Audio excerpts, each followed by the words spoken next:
First ever factory outlet Mukunda jewelleries Kukatpally, Khammam, Kothapet, Somajiguda, Hanamkonda and Suchitra.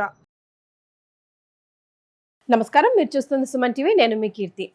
ఇప్పుడు ఎక్కడ విన్నా షష్టగ్రహ కూటమి గురించే మాట్లాడుకుంటా ఉన్నారు. రకరకాలుగా చెప్తున్నారు. పలానా రాశి వాళ్ళకి అస్సలు బాగుండట్లేదని, లేదంటే పలానా రాశి వాళ్ళకి చాలా బాగుంటుందని, లేకపోతే అసలు షష్టగ్రహ కూటమి అంటూ ఇండివిజువల్ జాతకానికి ఆపాదించబడదు, ప్రపంచానికి లేదా దేశానికి లేదా ఎకనామిక్ డిఫరెన్సెస్ కోసం కానీ ఎన్విరాన్మెంట్ డిఫరెన్స్ మీద కానీ ప్రభావం చూపుతుంది అని. అసలు సంవత్సరం స్టార్టింగ్లోనే ఏర్పడబోతున్న కొత్త సంవత్సరం శ్రీ విశ్వవసునామ సంవత్సరంలోకి మనం అడుగు పెడుతున్నాం కదా. స్టార్టింగ్లోనే ఇలా షష్టగ్రహ కూటమి అంటూ ఒక కాంట్రవర్సీతో ఎంటర్ అవుతున్నాం. దీని ప్రభావం వచ్చే సంవత్సరం అంతా ఎలా ఉండబోతుంది? ఇలాంటి విషయాలు మనతో డిస్కస్ చేయడానికి ప్రముఖ ఆస్ట్రాలజర్ బ్రహ్మశ్రీ నందిపట్ల శ్రీహరి శర్మ గురువు గారు ఉన్నారు. నమస్తే గురుగారు. వాగర్థ వివ సంపృక్తౌ వాగర్థ ప్రతిపత్తయే జగతః పితరౌ వందే పార్వతీ పరమేశ్వరౌ. సదాశివసమారంభాం శంకరాచార్య మధ్యమాం అస్మదాచార్య పర్యంతం వందే గురు పరంపరాం. ఆదిత్యాయ చ సోమాయ మంగళాయ బుధాయ చ గురు శుక్ర శనిభ్యశ్చ రాహవే కేతవే నమః. శృంగేరి జగద్గురు పీఠాధిపతులకి, కంచి పీఠాధిపతులకి నమస్కారములు తెలియచేసుకుంటూ కార్యక్రమాన్ని ప్రారంభిద్దాం. గురుగారు, మనం అసలు ఏ వీడియో స్టార్ట్ చేసినా ముందు నవగ్రహాల ఆరాధనతోనే మీరు ప్రారంభిస్తారు. ఇక తెలుగువారి సంవత్సరాది ఉగాది అంటారు. శ్రీ విశ్వవసునామ సంవత్సరంలోకి ఎంటర్ అవుతున్న చాలా వెరీ నెక్స్ట్ డేనే, లేకపోతే ఆ రోజుతోనే మేబీ 29, 30, 31 ఈ 3 రోజులు షష్టగ్రహ కూటమి అంటూ ఏర్పడబోతుంది. దీనివల్ల అసలు చాలా డిస్టర్బెన్స్ ఏర్పడబోతుంది ప్రపంచవ్యాప్తంగా అని అంటున్నారు. కమెంట్ బాక్స్ అంతా నిండిపోయింది. ఇంకా నందిపట్ల గారి వీడియో రాలేదేమిటి, గురువు గారు ఈ వీడియో గురించి ఇంకా దీని గురించి మాట్లాడలేదేంటి అని. సో దీన్ని అసలు ఏ రకంగా చూసుకోవాలంటారు గురుగారు? ముందుగా మనం చూసుకుంటే ఈ షష్టగ్రహ కూటమి అనేటువంటిది ఇదేదో మొదటిసారి అనేది కాదు. అంతకుముందు 2019 సంవత్సరంలో కూడా ఏర్పడింది. ఇంతకుముందు 2023 సంవత్సరంలో కూడా ఏర్పడింది అని చెప్పి దాని నుంచి కూడా మనకు చెప్పబడింది. ఇట్లా కొన్ని సంవత్సరాలకు ఒకసారి ఏర్పడుతుంది. అయితే ఒక్కొక్క రాశిలో ఏర్పడుతున్నటువంటి షష్టగ్రహ కూటములు, పంచగ్రహ కూటములు, చాతుగ్రహ కూటములు, వీటి ప్రభావం కొంత ఇంపాక్ట్ అనేది సమాజం మీద ఉంటుంది. ఓకే, ప్రపంచవ్యాప్తంగా ఉంటుందమ్మా. మనకు ఇక్కడ అందరికీ షష్టగ్రహ కూటమి అంటే గుర్తుకొచ్చేటువంటిది కరోనా. డిసెంబర్ 25వ తారీఖు రోజున ఏర్పడినటువంటి 2019 సంవత్సరంలో కూడా ముందస్తుగానే మనం చెప్పి ఉన్నాం ఇలాంటి విపత్తు ఏదో రాబోతుంది అని. తదనంతరం మనకు ప్రపంచవ్యాప్తంగా మార్చి నుంచి 2020 మార్చి నుంచి కరోనా మహమ్మారి. అంటే ఇప్పుడు మనం బేసిక్ నుంచి మనం చూసుకున్నట్లయితే అగ్నితత్వ రాశులు ఏంటి? మేషము, సింహము, ధనుస్సు. మేషము పవర్ఫుల్ అవుతుంది అగ్నితత్వ రాశుల్లో. అలాగే మేషం కంటే సింహం ఇంకా పవర్ఫుల్, సింహరాశి కంటే ధనుస్సు రాశి ఇంకా పవర్ఫుల్. అంటే ఒక రకంగా చెప్పాలంటే ధనుస్సు రాశి అనేటువంటిది ప్రధానంగా అగ్నితత్వ రాశి, యుద్ధాన్ని ప్రేరేపించేటువంటి రాశిగా చెప్పబడింది. ఎవరైనా యుద్ధానికి వెళితే ఆ ధనుస్సులో ముహూర్తం పెట్టుకుని వెళితే విజయం. అయితే ఇక్కడ మనం చూసుకోవాల్సినటువంటిది ఏంటి? ఈ 2019 సంవత్సరంలో ఏర్పడినటువంటి షష్టగ్రహ కూటమి ప్రపంచం మీద యుద్ధం జరిగినట్టే, ప్రకృతి యుద్ధం చేసింది. తద్వారా ఏమైంది? లక్షలాది మంది మరణించారు కదా. కాబట్టి ఇప్పుడు మీనరాశిలో షష్టగ్రహ కూటమి ఏర్పడుతుంది. ఇది అంత ప్రభావవంతమైనదా అనంటే ఎంతో కొంత ప్రభావం ఉంటుంది, కానీ 2019లో చవి చూసినటువంటి మహమ్మారి అయితే కాదు. ఓకే, ఇప్పుడు ఇది జలతత్వం కదా గురుగారు? అంటే జలతత్వ రాశిలో ఏర్పడిందమ్మా ఇది. ముఖ్యంగా మనం గమనించుకుంటే మీన రాశి భచక్రంలో 12వ రాశి, ఇక ఆఖరు రాశి అదే. దీన్ని మనం సైంటిఫికల్గా మనం ఎలా మనం అన్వయించుకోవాలి అనేది గనక మనం చూసుకుంటే, ఎందుకంటే ఆస్ట్రానమీ ప్లస్ మనకు సంబంధించినటువంటి జ్యోతిష్యం, ఖగోళము జ్యోతిష్యాన్ని రెండు మేళవించుకుంటే మీనరాశి సంబంధించినటువంటి సూచించే తత్వము ఏంటంటే జలచరములు, అంటే చేపలు, జలచరములు అంటే జల నీటిలో జీవించేటువంటి ఈ సంబంధించినటువంటి జలచరాలు.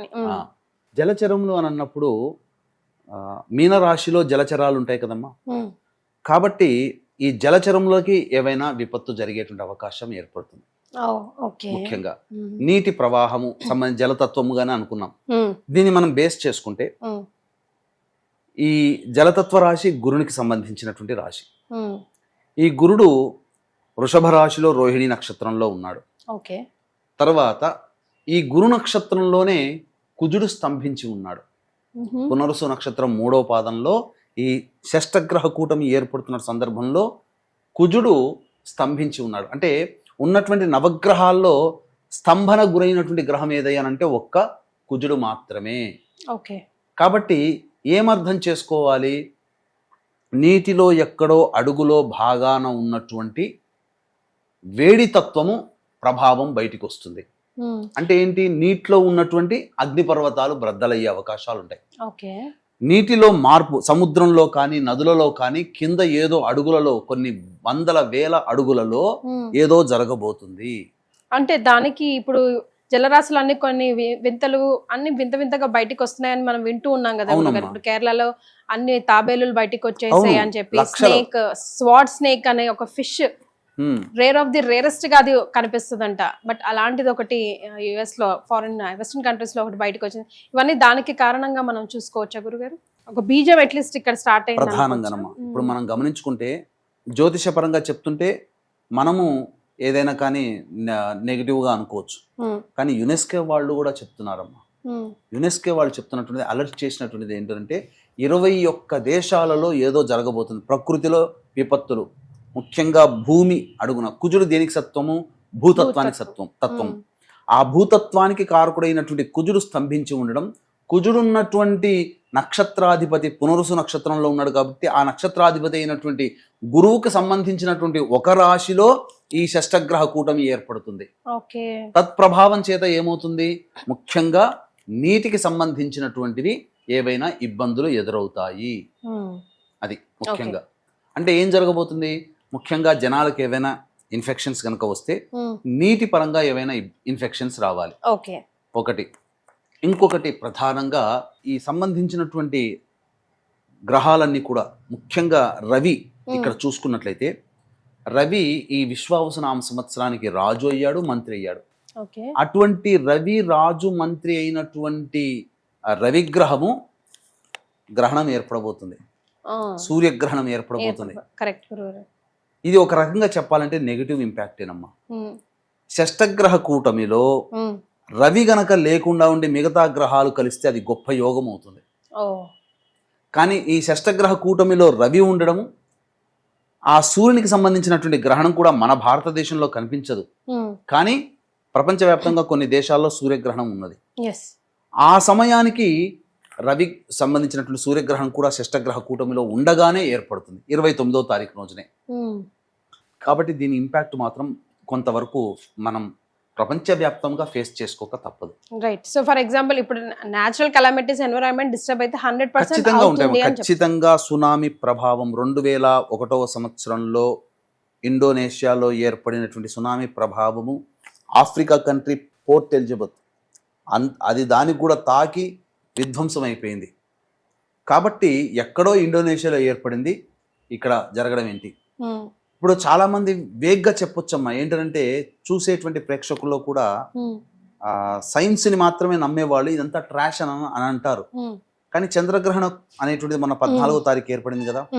ఒకే మాసంలో గుర్తుపెట్టుకోండి, ఎప్పుడైనా కానీ ప్రకృతిలో మనకు శాస్త్రం ప్రకారం చెప్పబడి ఉంది ఏంటంటే, ప్రకృతిలో విపత్తులు జరగాలి అని అనుకున్నప్పుడు గ్రహణాలు ఒకే నెలలో, ఒకే నెల అంటే జనవరి, ఫిబ్రవరి, మార్చి కాదమ్మా, మన తెలుగు నెలల ప్రకారము ఒకే నెలలో 2 గ్రహణాలు గనక సంభవిస్తే అది ప్రకృతి విపత్తుల్ని సూచిస్తుంది. 2వ పాయింట్, షష్టగ్రహ కూటమి, ఆ షష్టగ్రహ కూటమిలో రవి కూడా ఉండడం, అది కొంత భయానంగా మనం ఊహించుకోవచ్చు.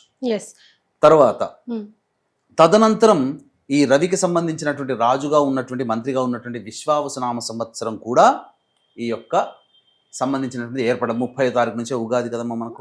29 అమావాస్య. ఆ 29 ఇంకా చెప్పాలంటే అమావాస్య రోజునే శని భగవానుడు కూడా మారి మీనరాశిలోకి వస్తున్నాడు. అంటే అర్ధరాత్రి, నిశీరాత్రి, గుర్తుపెట్టుకోండి, 9 గ్రహాల్లో డిస్ట్రాయర్ ఎవరై అంటే శనిగ్రహం. కాబట్టి శనికి సంబంధించినటువంటి బలవంతుడు ఎప్పుడవుతాడు శని తెలుసా మీకు? నవగ్రహాల్లో పొద్దున పూట రవి పితృకారకుడు, శని రాత్రిపూట అనగా సూర్యాస్తమయం నుంచి మళ్ళీ తిరిగి సూర్యోదయం వరకు జన్మించినటువంటి వాళ్ళకి పితృకారకుడు రవి అవుతాడు. ఆ పితృకారకుడు శని అవుతాడు.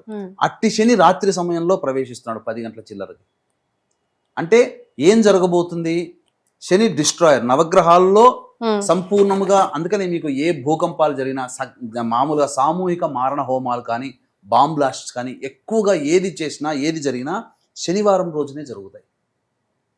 అట్టి శని అంటే ఇక్కడ సమూలముగా కర్మకారకుడు, ప్రత్యక్ష సాక్షి భూతుడు రవి, కర్మకారకుడైనటువంటి కర్మని అనుభవింపచేసే గ్రహమైనటువంటి శని భగవానుడు మళ్ళీ, తర్వాత సౌభాగ్యకారకుడు లక్ష్మీకారకుడైనటువంటి వాడు శుక్రుడు, మేధోకారకుడైనటువంటి వాడు బుధుడు, అలాగే మనఃకారకుడైనటువంటి వాడు చంద్రుడు, తర్వాత పిశాచ యోగాన్ని కలిగించేటువంటి గ్రహము రాహు.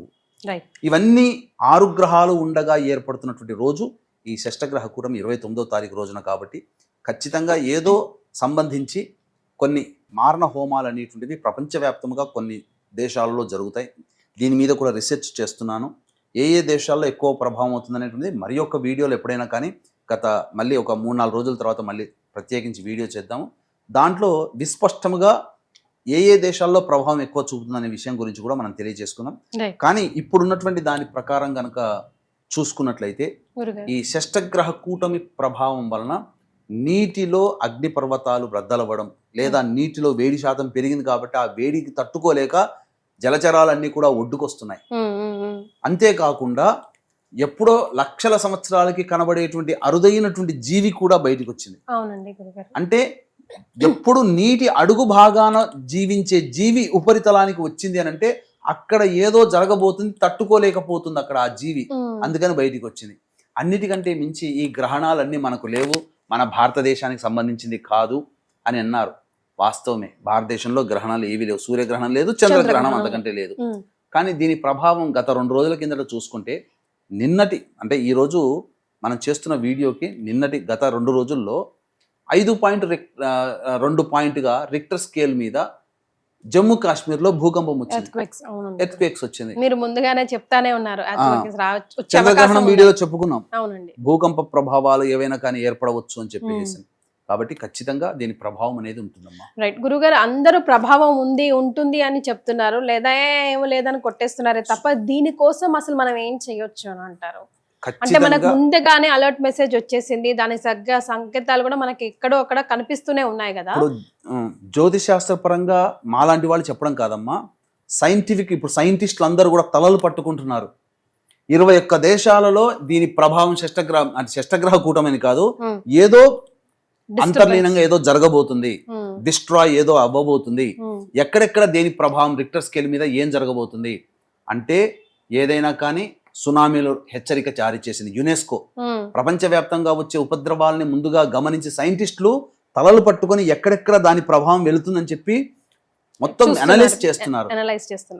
ఇప్పుడు ఆ యునెస్కో కూడా సైంటిస్టులందరినీ ప్రేరేపణ చేస్తుంది, ఎక్కడెక్కడ దీని ప్రభావం కనుక్కొని మనకు ఇన్ఫర్మేషన్ ఇద్దామని చెప్పి ప్రపంచాన్ని కాపాడుకుందామని.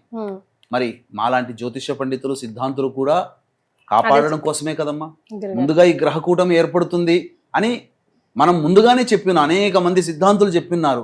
ఇప్పుడు యునెస్కో దాని గురించి శాస్త్రం గురించి సంబంధం లేకపోయినా ఏదో జరగబోతుందని ఇన్ఫర్మేషన్ అయితే తెలిసింది కదా, మనం ముందుగానే ఇన్ఫర్మేషన్ ఇస్తున్నాం. కాబట్టి ఖచ్చితంగా సునామీ ప్రభావాలు కానీ అగ్ని పర్వతాలు బ్రద్దలయ్యడం కానీ తద్వారా ముఖ్యంగా అగ్ని ప్రమాదాలు పెరగడం కానీ లేదా చెప్పుకోలేనంత కుండపోత వర్షాల ప్రభావం నీటితో నిండిపోవడం కానీ ఏదో జరగబోతుందమ్మా.